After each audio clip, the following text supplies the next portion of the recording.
Alright, howdy there again, folks. It is I again, of course, Brandon Wenzel, the fat dragon, as I were. I'm not good enough to be the fat dragon.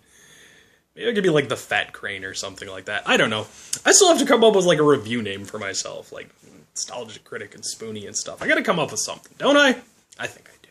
Anyway, why am I here? Why am I sitting in this nicely lit room? Oh yeah, by the way, aiming for a professional atmosphere, I found a desk. Now I can do this from pretty much any room in the house, so hopefully I'll have good lighting for you. But of course I'm here because I review martial arts films, and I'm your guide into those films. Why? Because, of course, I know Kung Fu. So, how you doing, folks? And, welcome to the new, more brightly lit edition of, I Know Kung Fu.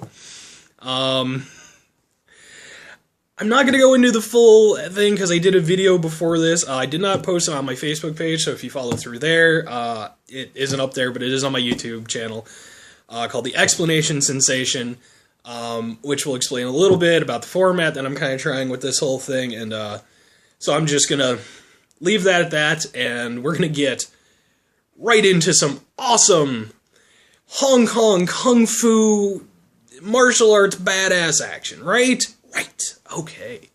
So, now, when last we left, you and I, the host and viewer that we are, I was in the middle of my Cynthia Rothrock movie marathon. I sure was. So, you might have noticed that it is in fact not March. It is now in fact early April. So, here's what we're going to do, folks. We're going to do this nice little thing that we're going to call lying to ourselves, because I do want to finish that off, and I unfortunately couldn't due to issues. Let's just, again, explanation sensation. So we're going to go ahead and you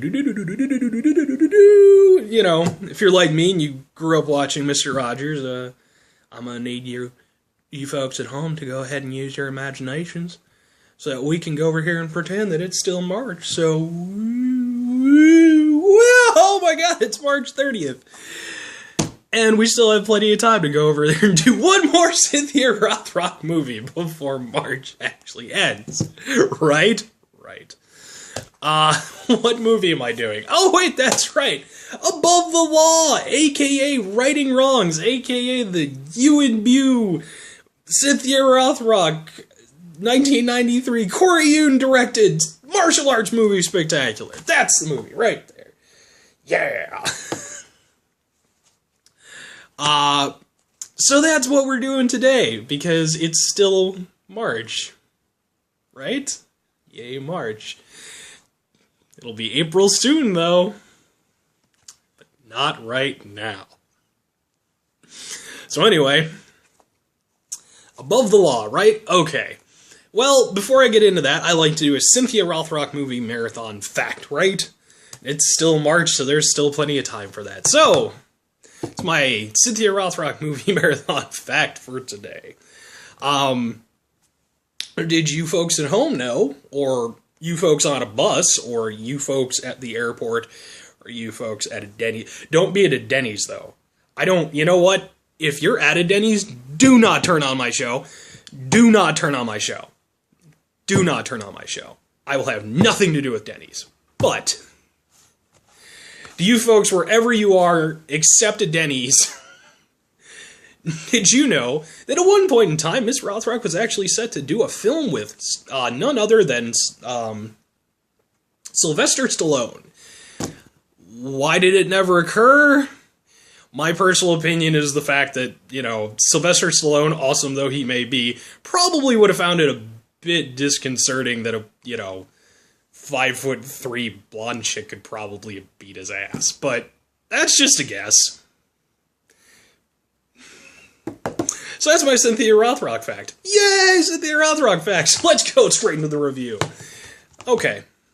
So, starting off the review. Alright, well, the movie, as I stated before, it stars Mr. Yuen right here. Schoolmate in the Peking opera tradition of one Mr. Jackie Chan and one Mr. Sammo Hung. Also, stars, of course, Cynthia Rothrock, because, of course, Cynthia Rothrock film. Directed by Corey Yuen, our good friend, who's maybe not quite so good these days. Sorry, Corey, but let's face it, some of your movies have sucked a lot lately. One day I'm going to do a whole thing on Corey Yuen, but not today. So, we're going to review, of course, Above the Law. Now, why am I reviewing Above the Law? Because I usually like to give a little reason as to why. Well, for one thing, this was actually my first exposure to Miss Rothrock, and in fact, to Yuen as well, if I'm going to be entirely honest.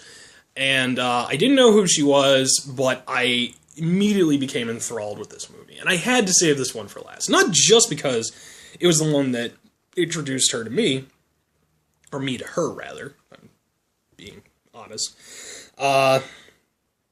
But this is a movie that, beyond just me, this is a movie that, it's maybe not, I don't know how particularly financially successful it was at its time, though I think it did pretty well. But this isn't like a Jackie Chan film or a Jet Li film where, it's fun for the whole family, and everybody can enjoy. I mean, yes, everybody can enjoy it, but not everybody does. This is a film really for martial arts cinema fans. This one right here is, it is firmly. Again, if you're Joe fucking Schmo on the street, well, you've probably heard of Jackie Chan, you've probably heard of Jet Li.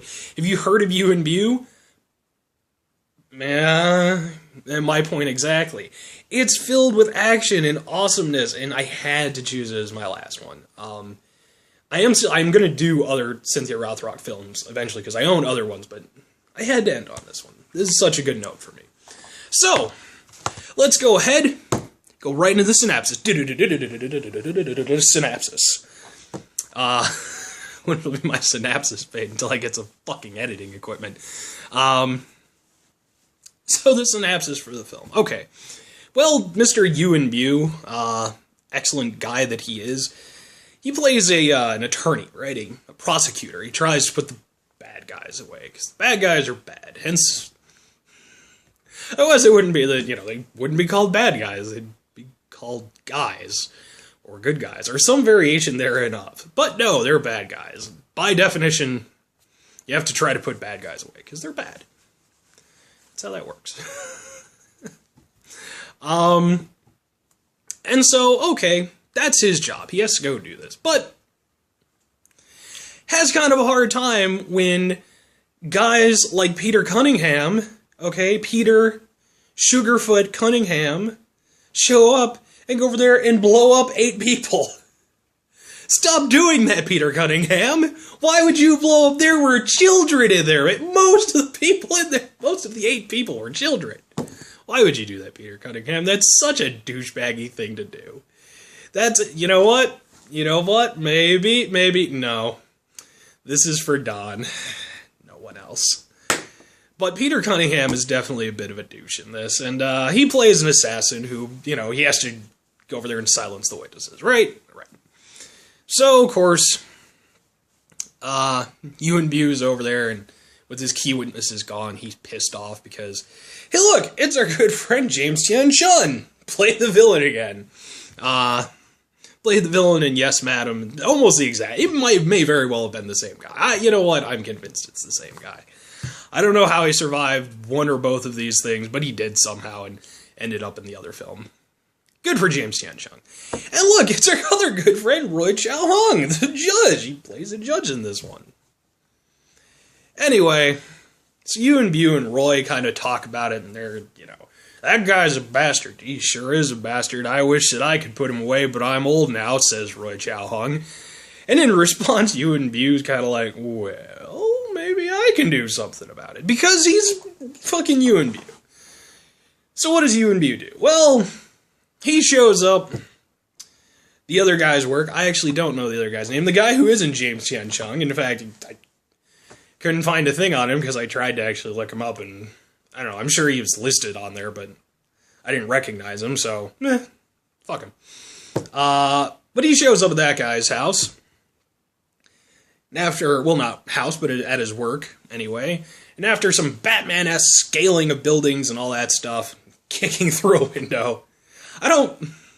If it were anyone other than Yuen, I'd say, you can't kick through a building window. Those are strong windows. But it's Yuen.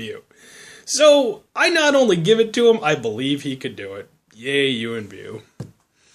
So he goes over there, he kicks through the window, and he proceeds to just decimate. I mean, the guy can't fight. He's not a fighter. But he goes so far. I mean, he just wins the day for, like...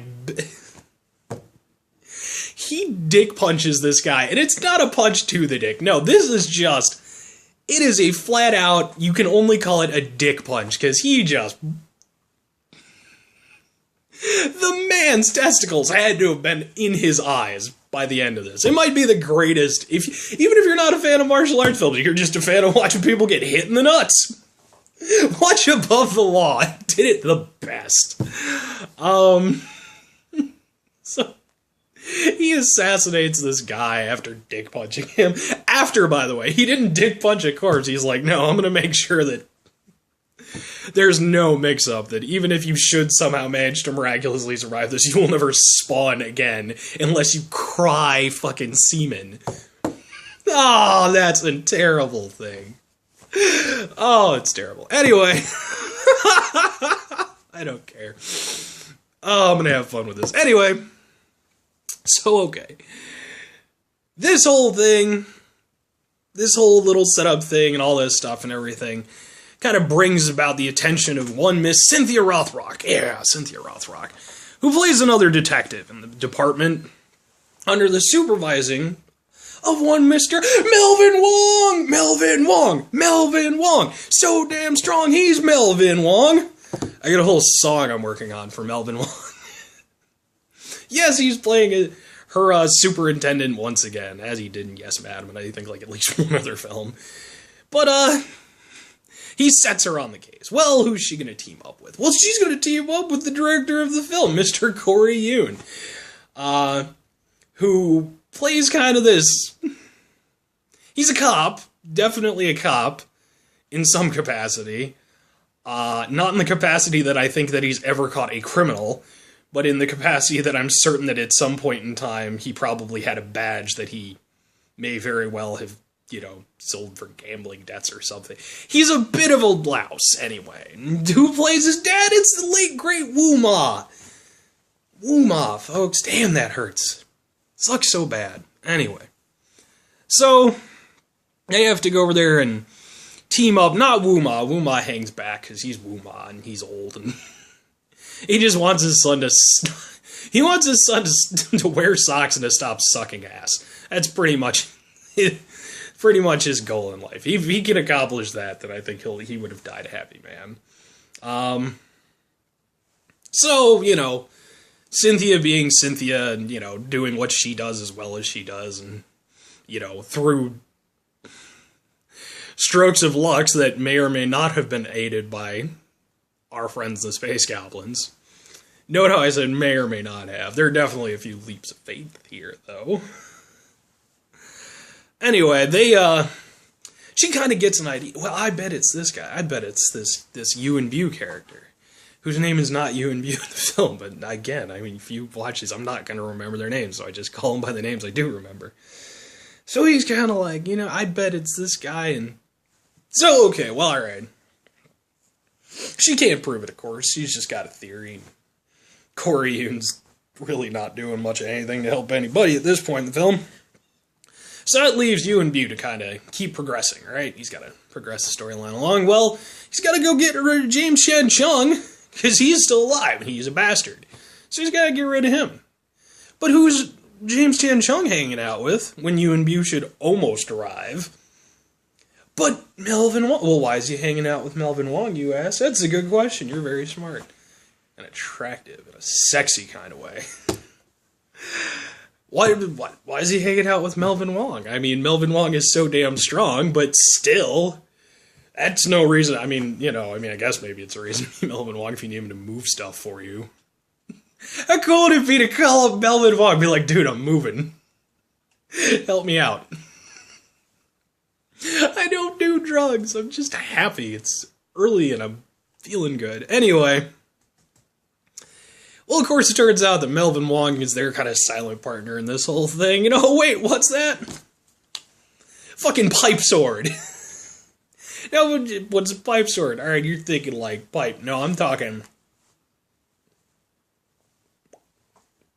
Oh wait, pipe sword. Jams it in James Tien's head. Why? Because James Tien Chun's head apparently needed a knife in it. At least Melvin Wong thought so. I don't think James Tien Chung agreed by the end, if I'm going to be entirely honest with you. But it doesn't matter. He's dead now. So... Anyway, Yuen Biao shows up right around this time. And oh wait, so does Cynthia Rothrock. Well, jumping to conclusions, she of course has to kung fu fight him because, you killed James Tien Chung. And it doesn't matter that I totally do not have a pipe blade on me, but, she doesn't know that. She doesn't know what he does in his free time. So she has to kung fu fight him, and they kung fu fight, and it's fucking awesome. Yeah, it's amazing. And they used James Tien Chung as a prop at one point in time. I don't think James Tien Chung appreciated it very much. He's been having a piss poor day.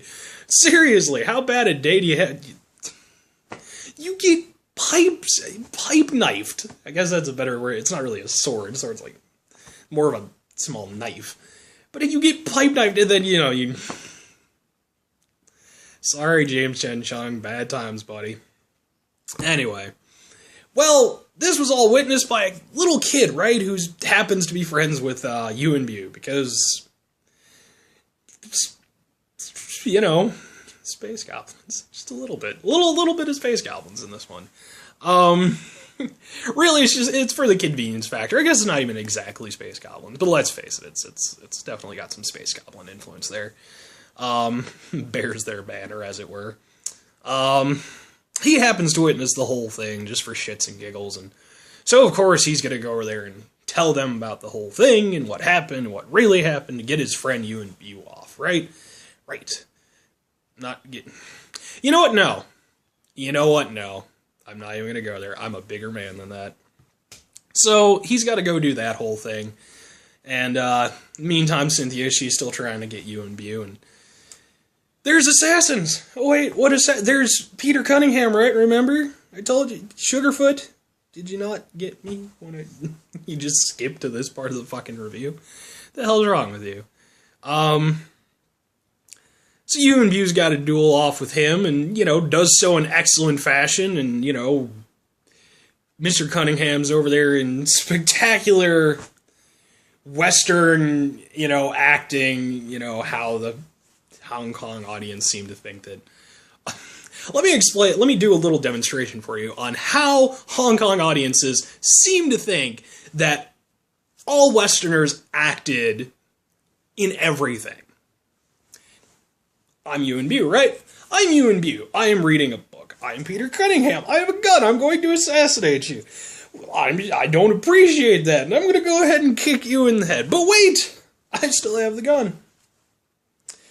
Now, it's enough that I have the gun, right? Absolutely it is. But I can't just let it go at that. Well, why not? Well, because, of course... we get sick.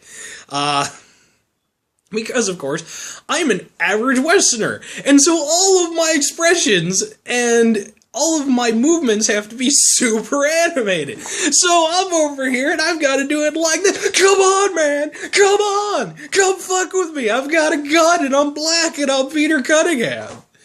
Swear to God, I don't... So over the top. But it's so much fun. Anyway. That was every Western person. Even Cynthia Rothrock. It's always just... Never mind, zero sense of reason or rationale. We were just an entire nation full of fucking dirty Harrys. That's what apparently Hong Kong thought we were. To be fair, when you look at our past with some of that, yeah, I'm just gonna I don't want to do the... No. Bad times, folks. I guess we deserve that. That's fair enough. Anyway. So, this whole thing happens. Little kid. Oh, by the way, who's the kid? Well, he's a guy named Fancy Wong. Well, who's Fancy Wong? I'm just going to go into this. I'm not even going to go into the whole big thing. But Fancy Wong, if you watch the first Ip Man, played Master Jin. He's awesome. He was also in Ip Man 2 and the prequel to Ip Man, because he's Fancy Wong, a.k.a. Terry Fan. So, that's a cool little thing for him in there, that period. So anyway, Cynthia's got her own assassin to deal with, who is not Peter Cunningham, because he is thoroughly subdued and done in by Mr. Yuen Biao. She, in fact, has to deal with Miss Karen Shepard, who's similar to her, and, she's like a karate forms champion and stuff like that, and they had a fun little kind of rivalry of sorts in real life, And so she gets to be in this film, and, you get a little girl-on-girl action. What do you want? It's a chick fight. I didn't even do the cat fight thing. It's just, come on. So they get to go over there and duke it out, and then, Karen Shepard slips and falls and she dies. Pretty much. So, okay. And around this point in time, they, of course, start to figure out, well, pretty sure it's Melvin Wong at this point. Most of the other major characters have been killed off in the film by now.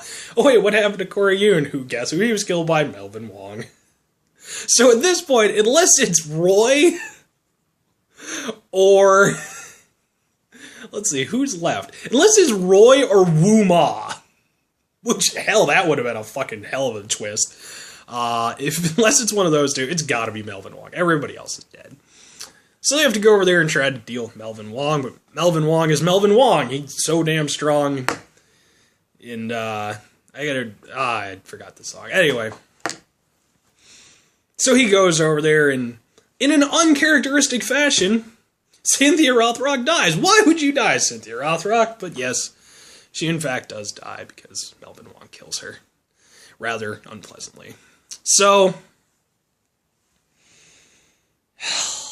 that's her part in the movie, unfortunately. I mean, should I stop the review right there? Because Cynthia Rothrock's no longer in the film. Oh wait, there's an alternate ending where she survives, so I can still keep going. So Yuen Biao duke it the hell out, and Yuen Biao and Melvin Wong duke it the hell out, and an excellent final fight, and an amazing show of Melvin Wong's spectacular force. Really the only movie, I think, that you actually get to see Melvin Wong tear ass, but leads to this whole thing on a plane, and Melvin Wong gets axed. Waka waka. Fuck you. Just fuck you. But you get to see Yuen Biao go over there and he's hanging from the plane 4,000 feet up. It's a hell of a stunt, folks. Watch it. It's cool as shit. Does anything else happen? Yes, but nothing I need to go into right now, I don't think. So, alright, so my overall, my thing, well, it's a movie about justice when the law fails, and Cynthia Rothrock and Karen Shepard fighting, and Peter Cunningham just being incredibly over the top, and Fancy Wong not playing Master Jin, and James Chen Chung getting a pipe knife to the head. It's about all those things and more, folks! Damn yeah! I love it. Do you love it? I love it. So, okay, alright, let's do a quick little thing here. Are the good and the bad of this film, right? Right. The good. The action. It's awesome. It's so well paced. I mean, the movie doesn't make you fight for the action. It knows what the fuck you want, and it's gonna give it to you. And you've got Melvin Wong, and Yuen Biao, and Cynthia Rothrock, and Karen Shepard, and Peter Cunningham. I mean, that's just, I guess that's, the cast, I guess, technically is, another good thing about it. Done very much so, Yuen Biao even says so in an interview, pretty much done to resell the movie on an international scale. But it's so cool. It's a great starring role for Yuen Biao. You know, he's not playing kind of like a goofy character. A lot of times he does. You know, he's a fairly straight-up character in this, and I like that. You know, I know he himself said that, you know, it wasn't really his favorite role because he didn't get to be goofy with it. But I loved it, you know? It's great to get to see him just punch a guy in the dick, for fuck's sake, because sometimes people need to be punched in the dick. Yes! But the action's great. The casting was great. What else? There's a fight in an underground parking lot where you get to see Kung-Fu. That, in fact, is one of the things that made the movie stand out so much for me the first time I watched it. It was just like, it's amazing. Fuck you, Need for Speed people, and your Tokyo drifting. This is a hell of a lot cooler. Kung-Fu, I love it. So yeah, you know, it's a cool, badass action thriller movie. That's what's great about it. The bad. The story's okay. Let's be honest. It's not great. And it relies a lot on, this is a serious part of my review. It relies pretty heavily on, you know, coincidences coinciding and stuff. And so you have to definitely take it, you know, a leap of faith here or there. Which kind of is probably the reason why it's such a... The good reasons are why it's probably such a huge movie for martial arts cinema fans, and probably why it didn't, you know, at least on a maybe an international scale, move into like a greater audience. Because it's awesome on the action end, and the story is okay, but it does rely on, you know, it definitely relies on the audience to just kind of say, yeah, for the sake of the ass kicking, we'll give it to him. Which I did, because I'm a nice person, and I'm sure some of you did, so you're nice people too. I think. Does enjoying this movie and letting it have its pass go over there and, you know, completely absolve you of any wrongdoings that you may have done, does this make you a better person? I think so. And I'm Brandon Wenzel. I review Kung Fu movies. Why? Because I know Kung Fu, damn it. So, on the scale, the eternal scale, the scale of justice, where does this film fall? With the bottom rung. With the eternal bottom rung being the... Let's think of an analogy together, folks, just real quick. I've done hell before. I've done chuds before. Alright, here's what we'll do. With the bottom being Revenge of the Ninja, which is currently hanging out underneath the Graboids. That's where the fuck it is. And 10 being, Philip Reed doing another Best of the Best movie. Come on, Philip. We all want to see it. Help us out. Where does this film fall? Well, I'm going to go ahead and, because it's all arbitrary anyway, I'm going to give it an 8.999999 repeating. Doesn't quite manage to pull up a 9, but it's pretty damn amazing. So where does 8.999999 repeating land you? What's that? What's that analogy, Brandon? I'm going to tell you. Stop getting so pushy. An 8.999999 repeating. Math. Decimals. That's like Philip Reed doing another movie that isn't, you know, Best of the Best, you know, another Best of the Best film, but it's still an awesome martial arts film. I guess that's what that is. It's not quite as good as if he were doing another Best of the Best film, but still good. I like that. That's a good analogy. So that's how I feel about this film. It's an awesome movie. I mean, if you're a fan of these films, you cannot not like this film. If you say you don't like this film, it's not even a matter of opinion. Okay? If you say you don't like this film, you are lying, sir. Lying. So, I already did my exit. So, because of the crash landing on the base, where the Wushu warrior and the alien agent duked it out, I'm Brandon Wenzel. I review Kung Fu movies. Why? Because I know Kung Fu. Under 30 minutes, folks. please check in on my follow-up video, which will be like a little special features thing. And that's how I'm going to do my videos from now on. All right, have a good one. Bye.